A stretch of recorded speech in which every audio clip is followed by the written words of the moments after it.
24 noche cuando llegó la noche 24, refirió. Me he enterado, oh rey feliz. De que Jafar prosiguió relatando la historia de esta manera. Se volvió al criado y dijo: Ay de ti. ¿Has dado un mal ejemplo a mi hijo entrando con él en cualquiera de los tugurios de los cocineros? El eunuco tuvo miedo y lo negó. No hemos entrado en ninguna taberna. Hemos pasado por delante. Por Dios, hemos entrado, clamó Achib, y hemos comido. El guiso era mucho mejor que el tuyo.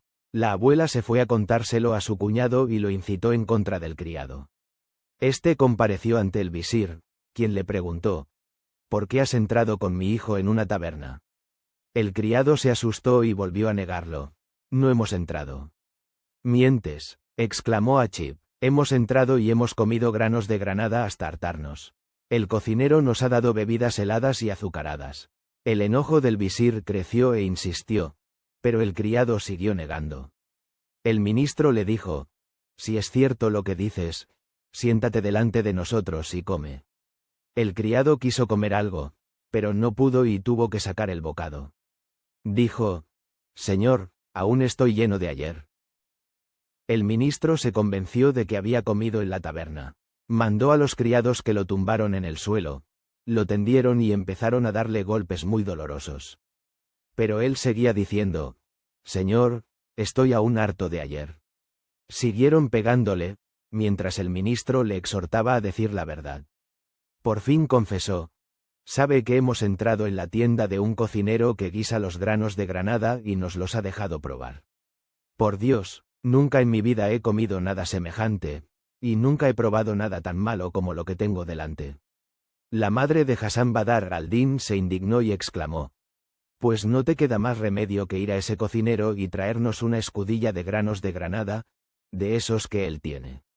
Se los ofrecerás a tu señor para que él decida cuál de los dos es más bueno. Conforme, le dio una escudilla y medio dinar. El criado se marchó a la bodega. Dijo al cocinero: En casa de mi señor tenemos una discusión sobre la calidad de tu cocina, ya que allí han guisado granos de granada las mujeres de la casa. Dame medio dinar y aguza tu ingenio en el guiso. Hazlo bien, pues yo he recibido golpes dolorosos a causa de tu plato. Hassan Badar al-Din se echó a reír y exclamó: Por Dios. No hay nadie que haga mejor que yo este guiso, salvo mi madre, pero ésta se halla en un país lejano. Llenó la escudilla y la roció con almizcle y agua de rosas. El criado la recogió y se dirigió, presuroso, al campamento. La madre de Hassan la tomó, probó el guiso, se dio cuenta de que estaba exquisito y reconoció el modo de cocinarlo. Dio un grito y cayó desmayada. El visir quedó perplejo. La rociaron con agua de rosas, y después de un momento volvió en sí. Dijo: Sí, mi hijo está aún en este mundo. Solo él puede haber guisado este plato de granos de granada. Con acento agudo: ese es mi hijo Hassan Badar al-Din. No hay duda y tiene que ser así. Este guiso le pertenece y nadie fuera de mí podría usarlo igual, pues yo fui quien se lo enseñé. Al oír estas palabras, el visir se alegró mucho y exclamó: «¡Qué ganas tengo de ver a mi sobrino! Tal vez el tiempo nos lo haya hecho encontrar. Solo a Dios he pedido que nos reuniera con él». El ministro llamó a sus hombres y les dijo: «20 de vosotros se dirigirán al tenducho del cocinero y lo destruirán». Apresaron a su dueño, al que ataron con su propio turbante, y me lo trajeron a viva fuerza, pero sin hacerle daño alguno. «Obedecemos». El visir montó a caballo enseguida, se dirigió a la sede del gobierno y se presentó al gobernador de Damasco. Le mostró las cartas que le había dado el sultán y éste se las colocó en la cabeza, después de haberlas besado. Le preguntó: «¿Qué deseas?» «Un cocinero». Mandó a sus chambelanes que fuesen a buscarlo a la tienda. Fueron, pero la encontraron destruida, y todas las cosas rotas, ya que, al dirigirse el ministro a casa del gobernador, sus hombres habían hecho lo que él les había mandado. Esperaron que el ministro regresara del palacio, y, entretanto, Hassan Badar al-Din se decía: «Ojalá supiera qué es lo que han encontrado en los granos de granada para que me hubiera ocurrido a mí lo que me ha ocurrido». El gobernador de Damasco concedió permiso al ministro para que apresara al cocinero y se lo llevase consigo. Entonces el visir regresó a su campamento y mandó que se lo presentase atado con su propio turbante. Hasan Badar al-Din, al ver a su tío, se echó a llorar desconsoladamente. Exclamó: «Señor, ¿en qué os he ofendido? ¿Tú eres el que ha guisado los granos de Granada? Sí. ¿Habéis encontrado algo que justifique mi muerte?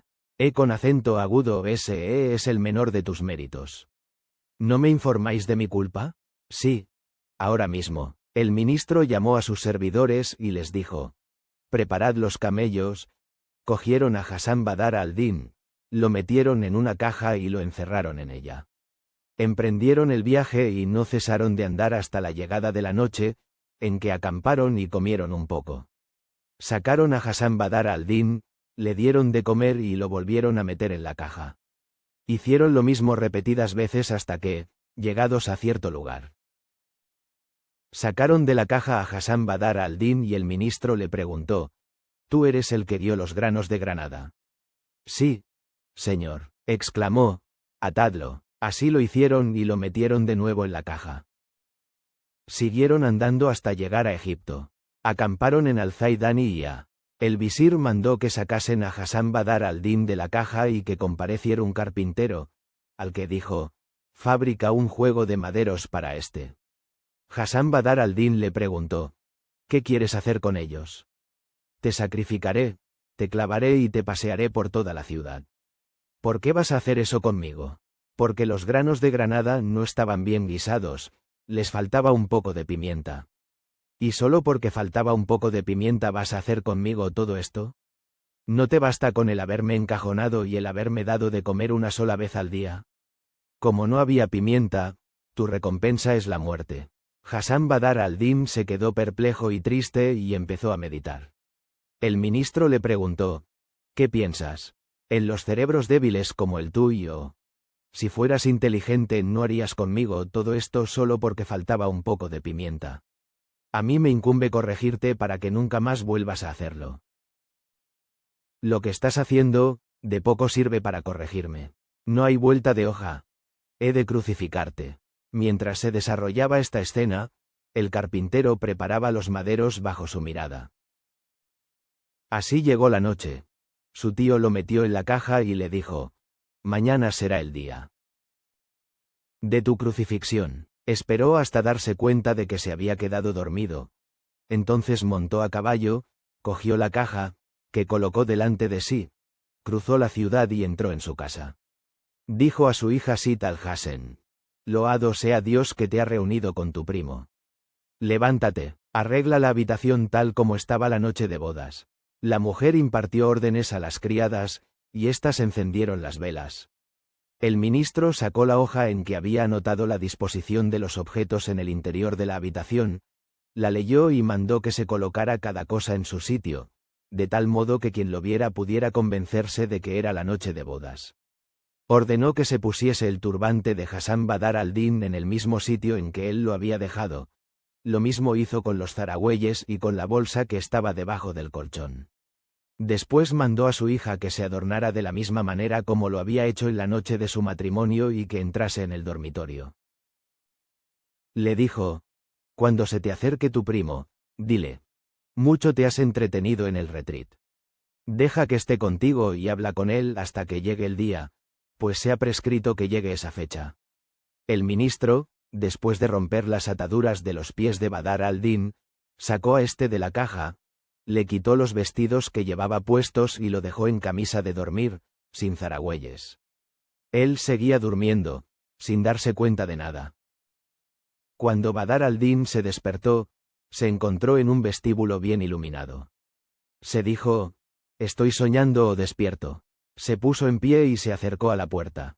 Miró y vio que estaba en una casa en la que se acababa de celebrar un matrimonio. Vio el dormitorio, el lecho, su turbante y sus cosas, y se quedó estupefacto. Avanzó un paso, volvió atrás y se dijo: «¿Duermo o estoy despierto?». Se pasó la mano por la frente y, admirado, exclamó: «Esta es la casa en que me presentaron a mi esposa». Pero yo he estado metido en una caja. Estaba diciéndose esto cuando Sitt al-Hassen levantó la punta del mosquitero y dijo: Señor, ¿por qué no entras? Te has entretenido mucho en el retrete. Oír estas palabras, ver su cara y echarse a reír fue todo uno. Exclamó: Estoy soñando. Entró, suspiró, meditó en lo que le había ocurrido y quedó aún más desconcertado al encontrar el turbante, los zaragüeyes y la bolsa que contenía los 1000 dinares. Dijo: Dios sabe mejor que yo si estoy soñando. La gran admiración que experimentaba le dejó estupefacto. Sitt al-Hassen le preguntó: ¿Qué te ocurre que estás tan preocupado? Al empezar la noche no estabas así. ¿Cuántos años he estado alejado de ti? Exclamó: Dios te libre de los desvaríos. Acabas de salir para ir al retrete a hacer una necesidad y has vuelto. ¿Qué te ha pasado por la imaginación? Dices verdad, contestó riendo Badr al-Din. Pero al salir de la habitación me he quedado adormecido en el común y he soñado que era cocinero en Damasco. Aquí he permanecido 10 años. Me ha venido a visitar un joven, hijo de notables, acompañado por un criado, y me ha ocurrido esto y esto. Comillas. Hassan Badr al-Din se pasó la mano por la cabeza y vio la señal de la pedrada. Exclamó: Por Dios, señora, parece ser que ha ocurrido en realidad, puesto que me tiró una piedra a la frente. Todo indica que he estado despierto. Añadió: Tal vez esta herida me la he hecho cuando estábamos abrazados mientras dormíamos. En el sueño me ha parecido que iba a Damasco sin tarbús, sin tirantes y sin zaragüeyes, y que aprendió a guisar. Calló un momento y exclamó: Por Dios, guisé unos granos de granada con poca pimienta. Bueno, me habré dormido en el retrete y lo habré soñado todo. Sitt al-Hassen le preguntó: Además de eso, ¿qué más has soñado? Se lo contó todo y añadió: Válgame Dios. Si no me hubiese despertado, habría sido crucificado en un juego de maderos. ¿Por qué? Porque los granos de granada tenían poca pimienta. Me sacaron de mi tienda, rompieron mis utensilios, me metieron en un cajón y mandaron llamar a un carpintero para que hiciese un artilugio de madera, en el cual querían crucificar. Gracias a Dios que todo esto ha ocurrido en sueños, que no ha sido realidad. Sitt al-Hassen se echó a reír y lo estrechó contra su pecho. Él hizo otro tanto. Se quedó pensativo de nuevo y exclamó: Por Dios. Parece ser que me había ocurrido estando despierto. No sé lo que me ha pasado ni cuál es la verdad. Se quedó adormecido y perplejo de lo que le había sucedido. Unas veces decía que lo había visto en sueños, otras, que lo había vivido despierto. Así continuó hasta la mañana. Entonces se presentó el visir Shams al-Din y lo saludó. Al verlo, Hassan Badr al-Din exclamó: Te conjuro en nombre de Dios. ¿Eres tú quien ha mandado que me secuestraran y destruyesen mi tienda porque los granos de granada tenían poca pimienta? Sabe, hijo mío, que la verdad ha salido a relucir y que se ha hecho patente lo que estaba oculto. Tú eres el hijo de mi hermano. Si he hecho esto ha sido para cerciorarme de que tú eres quien había poseído a mi hija aquella noche, y no me he convencido hasta ver que reconocían la casa, que sabías encontrar tu turbante, tus zaragüeyes, tu dinero, las 2 hojas que escribiste con tu propia mano y las que escribió tu padre, mi hermano. Jamás te había visto antes, y no te habría podido reconocer. He traído conmigo, desde Basora, a tu madre. Dicho esto se echó en sus brazos y empezó a llorar. Al oír Hassan Badr al-Din las palabras de su tío, se quedó admirado por completo, lo abrazó y lloró de alegría. El ministro le dijo: Hijo mío, la culpa de todo esto la tiene lo que me ocurrió con tu padre. Le refirió todo lo sucedido y le explicó la causa de que éste se fuera a Basora. El visir mandó llamar a Achib, y cuando su padre lo vio, exclamó: Este es el que me tiró la piedra. ¿Es tu hijo?, le dijo el ministro. Se echó en sus brazos y recitó estos versos: He llorado mucho tiempo a causa de nuestra separación. Las lágrimas han brotado copiosamente de mis párpados. Hice votos de que si el Señor me reunía con mi amado, no volvería a pronunciar la palabra separación. La alegría me ha embargado hasta tal extremo, que el exceso de regocijo me ha hecho llorar. Al terminar estos versos, su madre avanzó hacia él, se echó en sus brazos y recitó a su vez. El destino había jurado que mis sufrimientos jamás terminarían. Has roto tu juramento, oh tiempo. Paga la expiación. Me ha llegado la felicidad. El amado está a mi lado. Vayamos en busca de la alegría. Su madre le contó todo lo que le había ocurrido después de su partida, y lo mucho que había sufrido. Dieron gracias a Dios que los había reunido, y el ministro se dirigió a ver al sultán, a quien informó de lo sucedido. Este se admiró y mandó que se pusiese por escrito en los registros, para que se guardase memoria de ello en el transcurso de los tiempos. El visir vivió la mejor de las vidas en compañía de su sobrino, de su hija, de su nieto y de su cuñada, hasta que llegó la destructora de las dulzuras y la separadora de las familias. Esto es, oh emir de los creyentes, lo ocurrido al visir Shams al-Din y a su hermano Nur al-Din. El califa Harún al-Rashid exclamó: «Es admirable». Hizo donación al muchacho de una de sus concubinas, le señaló una renta vitalicia y lo admitió entre sus comensales.